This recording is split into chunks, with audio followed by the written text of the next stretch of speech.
冠心病后期人都是咋没的，一半多猝死，剩下毁于这些并发症。冠心病在我国的患病人数每年都在升高，而患者的年龄正在一点点的降低。得上冠心病之后，如果不能进行有效的治疗，当疾病发展到晚期之后，致死率是非常高的。单位的办公室主任老胡才刚50岁，但患上冠心病已经5、6年了。从患病之后，他的生活习惯就发生了很大的变化，每天不但严格的控制饮食，而且办公室以及随身的手提包里面都带着药。之所以会如此谨慎，是因为老胡知道冠心病不好好保养，猝死的可能性会非常的大。就算不会猝死，疾病所导致的一些并发症也会危及到生命安全。因此，老胡才会如此的小心，这并不是怕死，而是一种生活的态度。毕竟他还真的很年轻。冠心病都有哪些并发症？为什么这些并发症会危及到生命安全呢？一、什么是冠心病？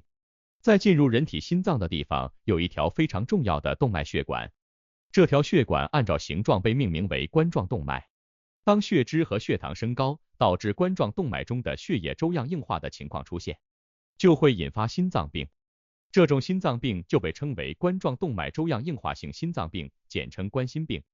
在所有心脏病里面，冠心病的致死率是最高的。病情发展到了晚期，患者是非常容易发生猝死的。这种疾病一开始症状很轻，有些患者甚至没有什么明显的症状，因此很多人不能第一时间发现自己患上了冠心病。当动脉中的斑块越来越多，病情变得严重的时候，才会有一些明显的症状出现。这个时候再想要治疗就非常麻烦了。导致冠心病发病的原因有很多，一般来说，除了遗传的原因之外，不健康的饮食和三高的患者都是容易诱发冠心病的。经常摄入一些刺激性强的食物，或者是爱吃高盐食物的人，患上冠心病的概率是比较高的。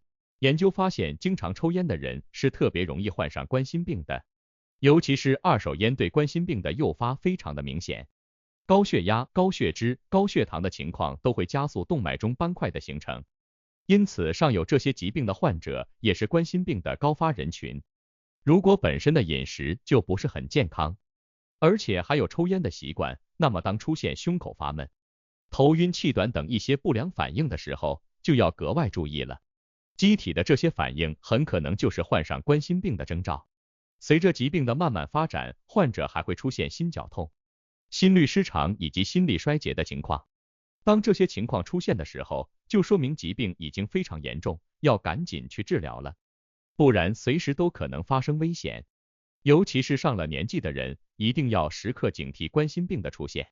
这种疾病对老年人是非常不友好的，年纪越大，发病的可能性就会越高。二、冠心病的并发症。冠心病如果不能够有效的治疗，其致死率高得吓人。导致患者出现死亡的原因，一半是猝死，另一半是各种并发症所共同导致的原因。冠心病后期患者的动脉中斑块会非常多，这样就会导致血液的循环出现大问题。一旦血液无法正常的流入心脏，导致心脏长期缺血，就会诱发患者猝死。这种猝死的情况非常突然，很多患者都来不及进行抢救，人就已经没有了。对于冠心病患者来说，各种难缠的并发症和猝死一样让人头疼。冠心病晚期常见的并发症有以下几种，每一种都是会危及到生命健康的。一、频繁的血管栓塞。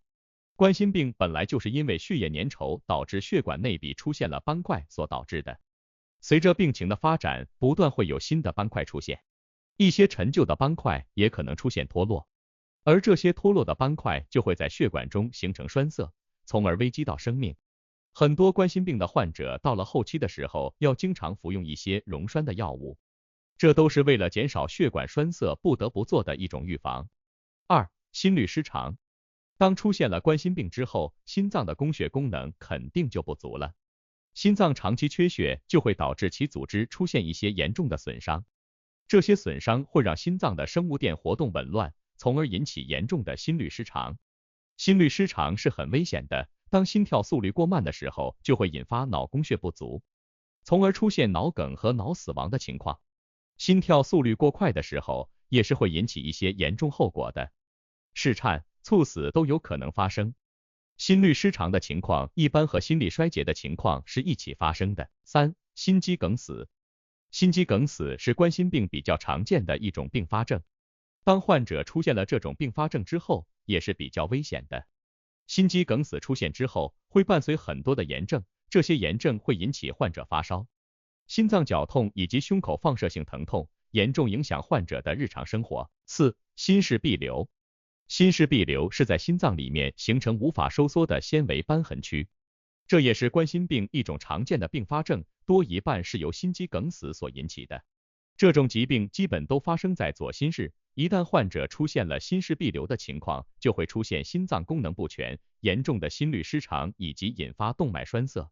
随着冠心病的发展，患者心肌梗死的面积是会不断增大的，也就会导致心室里面无法收缩的组织也越来越多。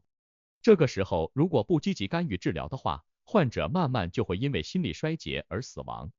3. 如何预防冠心病？从某种意义上来讲，我们吃得越来越好是导致冠心病出现的一个原因。高油、高盐、高糖的食物过量的摄入就会导致血压、血糖和血脂在短时间内升高。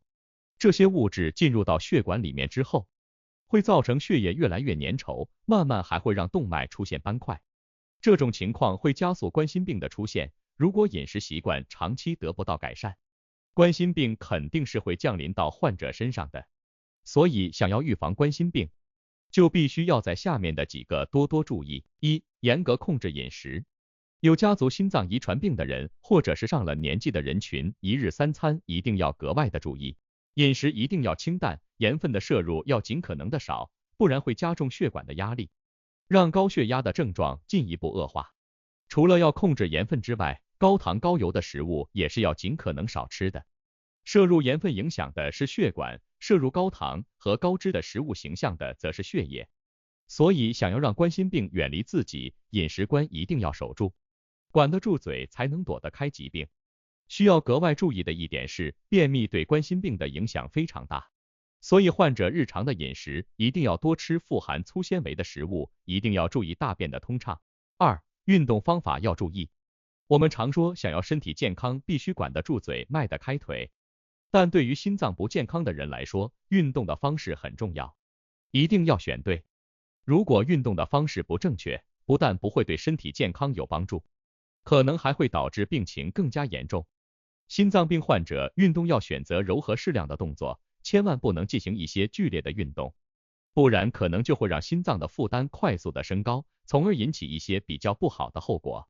再一个，剧烈运动特别容易让患者动脉里面的斑块脱落，形成血栓，从而出现栓塞的情况。所以运动可以，但一定要量力而行。3. 改变一些坏习惯。前文提到过，抽烟是会诱发冠心病的，所以对于心脏病患者来说，有抽烟习惯的最好是戒掉，而且也不要经常出现在有二手烟存在的环境中。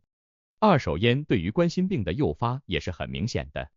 除此之外，晚上熬夜、一日3餐不规律的情况都要改正。对于心脏病患者来说，必须要保证足够的睡眠，睡眠质量不足、饮食不规律都是可能诱发冠心病出现的。4. 保持良好的心态。心态对于冠心病的预防也是很重要的。当情绪出现大波动的时候，患者的血压就会随之上升，是不利于身体健康的。而保证良好的心态，不但可以控制血压的正常，而且还能够减轻心脏的压力，对身体健康是非常有帮助的。除了上面的几个方面，有心脏的患者还要按时的吃药，一定要严格遵守医嘱，定时的检查，这样才是对身体负责任的做法。结语：冠心病是心脏病的一种，但由于其致死率很高，所以患上冠心病之后一定要积极的配合医生治疗。当然，如果平时养成良好的生活习惯，预防疾病于未然，这就是最理想的一种结果。如果不幸患上冠心病之后，也不要太过于担心，积极配合医生治疗的同时，做好饮食的控制以及生活习惯的调整，也是不会出现大问题的。疾病并不可怕，可怕的是对疾病的出现不够重视，放任不管，这样才会让疾病朝着最严重的情况发展。